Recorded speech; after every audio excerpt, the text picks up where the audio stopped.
குறைவாக தடுப்பு மருந்தை பெற்ற அணுக்கிரகனுக்கு மீண்டும் தடுப்பூசி. ஒருமித்த கருத்திணக்க முடிவு இன்றி சிறு கட்சிகளை தேசிய முன்னணியில் சேர்க்க முடியாது. டத்தோஸ்ரீ சரவணன் வலியுறுத்து. வாடிக்கையாளர்களுக்கு 2 மணி நேர கட்டுப்பாடு, யார் கண்காணிப்பது? காருக்குள் டைன் இன் SOP விதி மீறலாகும். பிரிட்டன் பிரதமர் கோடையில் தமது காதலியை திருமணம் செய்கிறார். உலக நாடுகளுக்கு இலவச சுவாச கருவி மலேசிய அமெரிக்கரான குருதீஸ்வரன் ராமு வழங்க முன் வந்தார்.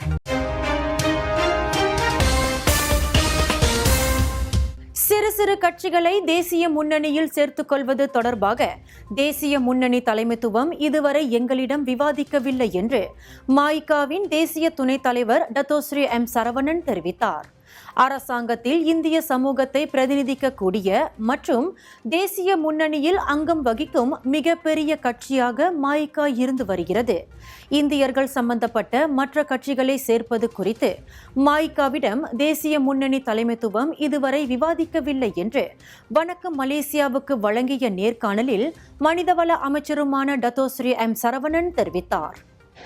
எல்லா கட்சிகளும் உடன்பட்டா மட்டும்தான் ஒரு கட்சி தேசிய முன்னணியில் சேர முடியும். அது ஒன்றாவது கோட்பாடு. நீங்க சொல்ற மாதிரி சில சில கட்சிகள் தேசிய முன்னணியில சேர போறதா இது வரைக்கும் எங்களுக்கு எந்த விதமான தகவலும் வரல. அப்படி எதுவும் பேசப்படல தேசிய முன்னணி. அப்படி சிறிய சில இந்திய கட்சிகள் சேர ஆசைப்படுறாங்கன்னு வச்சுங்களேன்.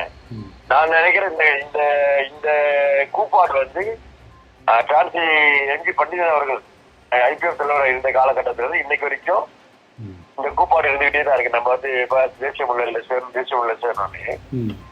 அப்படி தேசிய முன்னணியில சேரணும்னு நினைக்கிற பட்சத்துல அந்த கட்சிகள் முதல்ல பேச்சுவார்த்தை நடத்த வேண்டியது மாய்க்காகிட்ட. ஏன்னா மாய்க்கா தான் அங்க இருக்கிற இந்திய பிரதிநிதியா. அப்ப இன்னொரு பிரதிநிதி நாங்க விடணும் அப்படின்னா நான் எப்படி இந்த கட்சிகள் யார்கிட்ட பேசிக்கணும்? MIC கிட்ட பேசியிருக்கணும். ஏன்னா அவங்க எல்லாம் எல்லா காலகட்டத்திலும் தெரியும். அப்படி MIC அப்ஜெக்ட் பண்ண நிச்சயமா முடியாது அப்படின்னு தெரியும். அப்படி இருக்கிற காலகட்டத்தில் அவங்க என்ன செஞ்சிருக்கோம்? MIC முதல்ல பேச்சுவார்த்தை நடத்திருக்கிறோம். அது விட்டு அமலோபுரம் தான் போய் நிற்போம், அமலோபுரம் தான் போய் நிற்போம் அப்படின்னா அப்புறம் MIC ஆதரிக்கிறது எப்படி நீங்க குறை சொல்ல முடியும்? எல்லா காலகட்டத்திலும் சொல்றீங்க MIC தான் அப்ஜெக்ட் பண்ணுறது. அப்ப யார்கிட்ட நீங்க பேச்சுவார்த்தை நடத்திருக்கணும்? MIC நியாயமா பேச்சுவார்த்தை நடத்திருக்கணும். இது வரைக்கும் எந்த கட்சியும் எங்கிட்ட பேச்சுவார்த்தை நடத்தல. என்ன திட்டம் வச்சிருக்காங்க, என்ன பலம் வச்சிருக்காங்க, ஏன் தேசியம் இல்ல அவங்களை சேர்க்கணும், இந்த மாதிரி எந்த விதமான ஒரு பேச்சுவார்த்தை எங்கிட்ட தெரியாது. அப்புறம் நான் கண் மூடிட்டு ஒரு கட்சி நான் ஏற்றுக்க போறோம் அப்படின்னு எந்த அடிப்படையில் நான் ஏற்றுக்கணும் அவங்க எதிர்பார்க்கறாங்கன்னு எனக்கு தெரியல. இந்திய சமுதாயத்தில் அத்தனை கட்சிகளும் ஒன்று சேர்றதுல எனக்கு மாறுபட்ட கருத்து கிடையாது. காலத்தினுடைய கட்டாயம், நாட்டுடைய அரசியல் சூழ்நிலை, பொருளாதார சூழ்நிலை, கொரோனா இதெல்லாம் மையமாக கொண்டு இந்திய சமுதாயத்தை பிரதிநிதிக்கிறதா சொல்ற அனைத்து கட்சிகளும் ஒன்று செய்வது காலத்துடைய கட்டாயம். அதற்கு மாய்கா நிச்சயமாக எல்லா தன்னுடைய கதவுகளை எப்போதுமே திறந்து வைத்திருக்கிறது. அதுல டாக்டர் விக்னேஸ்வரனை பொறுத்த வரைக்கும் அனைத்து இந்தியர்களையும் அனைத்து கட்சிகளையும் ஒன்றிணைக்கக்கூடிய ஒரு ஒருங்கிணைப்புக்கு அவர் தயாராக இருக்கிறாரு. அதே நேரத்தில் அந்த கட்சிகளும் அதற்கு ஏற்றவாறு தனது நடவடிக்கையை மேற்கொள்ள வேண்டும் என்றால் சம்பந்தப்பட்டவர்களோடு பேச்சுவார்த்தை நடத்தி அதுக்குரிய நடவடிக்கை எடுத்தாதான் இந்த இயக்கம் முயற்சி வெற்றி பெற முடியும். அதை விட்டு நாங்கள் வாய்க்காகிட்ட பேச மாட்டோம், அவங்களோட தான் பேசுவோம் அப்படின்னா அது அவங்களும் எடுக்கிற முடிவா தான் இருக்க முடியும். தேசிய முன்னணியுடைய முடிவா இருக்காது. தேசிய முன்னணியில சேரணும் அப்படின்னா அதுக்கு மாய்க்காவுடைய ஆதரவும் அனுமதி கட்டாயம் இருக்கும்.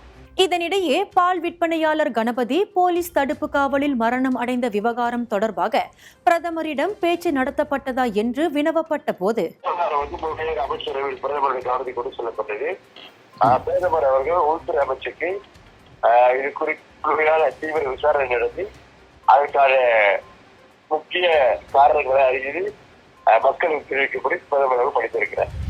கோவிட் தொற்றினால் பாதிக்கப்பட்ட நாடுகளுக்கு தாம் தயாரித்துள்ள இலவச சுவாச கருவியை வழங்குவதற்கு முன் வந்துள்ளார் அமெரிக்காவில் வசிக்கும் மலேசியாவை சேர்ந்த நாசா இயந்திர பொறியியல் வல்லுநரான குருதீஸ்வரன் ராமு. அவர் கண்டுபிடித்திருக்கும் எக்கோஃப்ளோ எனப்படும் குறைந்த விலையிலான காற்றழுத்த சுவாச கருவி வீட்டில் மட்டும் இன்றி மருத்துவமனைக்கு கொண்டு செல்லும் வழியில் மற்றும் சிகிச்சைக்காக காத்திருக்கும் அறையில் உள்ளவர்களுக்கு சுவாசிப்பதற்கு உதவியாக இருக்கும்.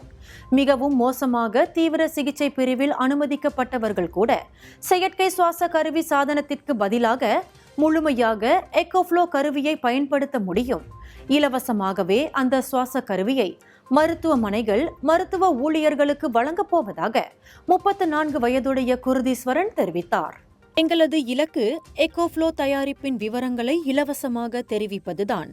இதன் வழி உலகம் முழுவதிலும் உள்ள வளரும் நாடுகள் இதனை தங்களது பிரஜைகளுக்காக சொந்தமாக தயாரித்துக் கொள்ளலாம்.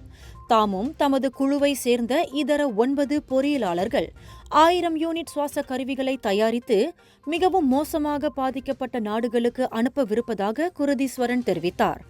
சிறு வயது முதல் குருதீஸ்வரனின் நண்பராக இருக்கும் மருத்துவர் டாக்டர் பிரபு செல்வந்தின் ஆலோசனையின் பேரில் நாசாவில் தொழில்நுட்ப நிபுணர் என்ற அனுபவத்தை பயன்படுத்தி குருதீஸ்வரன் செயற்கை சுவாச கருவியை கண்டுபிடித்துள்ளார்.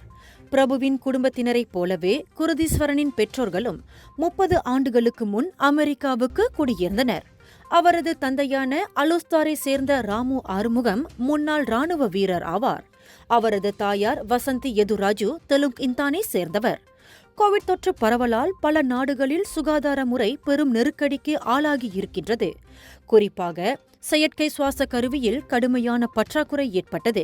எனவேதான் மக்களின் உயிர்களை காப்பாற்ற வேண்டும், அதே வேளையில் குறைந்த வளங்களோடு பாதிக்கப்பட்டவர்களுக்கு உதவ வேண்டும் என்ற அடிப்படையில்தான் தாமும் டாக்டர் பிரபுவும் எக்கோஃப்ளோ சுவாச கருவியை தயாரிக்கும் திட்டத்தை தொடங்கியதாக மேரிலாந்து பொறியியல் நிறுவனத்தின் தலைவராகவும் தலைமை செயல் அதிகாரியாகவும் இருக்கும் குருதீஸ்வரன் தெரிவித்தார். தனக்கு கோவிட்-19 தடுப்பு மருந்து குறைந்த அளவிலே செலுத்தப்பட்டதாக முதல் நபராக அது குறித்து கேள்வி எழுப்பியிருந்த விளம்பர பிரிவின் அதிகாரியான அனுகிரகன் மனோகரனுக்கு நேற்று மீண்டும் முழு அளவில் தடுப்பு மருந்து செலுத்தப்பட்டது. முதல் முறையாக அஸ்ட்ராசெனேகா தடுப்பு மருந்து எடுத்துக்கொண்ட போது அதை அனுகிரகன் தொலைபேசியில் பதிவு செய்திருந்தார். பின்னர் வீட்டிற்கு சென்று பதிவு செய்த காணொளியை நன்கு உற்று பார்த்தபோது தமக்கு முழுமையான அளவில் தடுப்பு மருந்து செலுத்தப்படாததை அவர் கண்டறிந்தார். தலைநகரில் தடுப்பூசி நடவடிக்கைகளை மேற்கொண்டிருக்கும் பிபி ஹெல்த் கேர் சுகாதார நிறுவனத்திடம் அவர் ஆதாரத்தை காண்பித்ததை அடுத்து அவருக்கு மீண்டும் முழு தடுப்பு மருந்து செலுத்தப்பட்டது.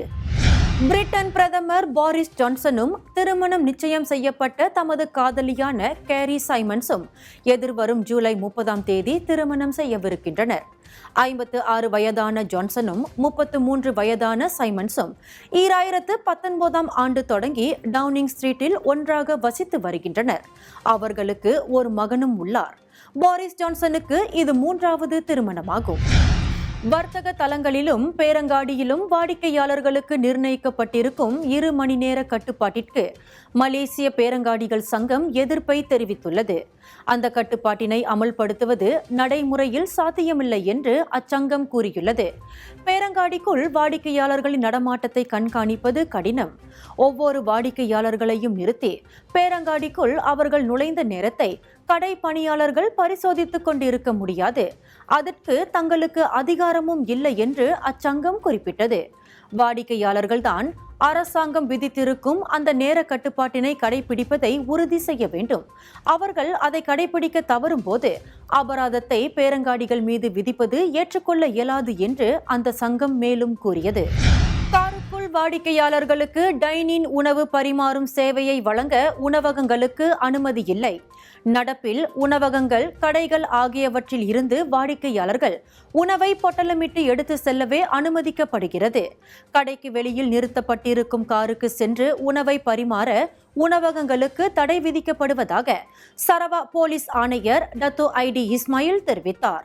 அத்தகைய சேவையை மேற்கொண்ட மீரியிலுள்ள உணவகம் ஒன்றுக்கு கடந்த வெள்ளிக்கிழமை அபராதம் விதிக்கப்பட்டதாக அவர் கூறினார். மேலும் பல அண்மைய செய்திகளுக்கு வணக்கம் மலேசியாவோடு இணைந்திருங்கள். எங்கும் எப்போதும் வணக்கம் மலேசியா. நான் செல்வகுமாரி செல்வராஜு.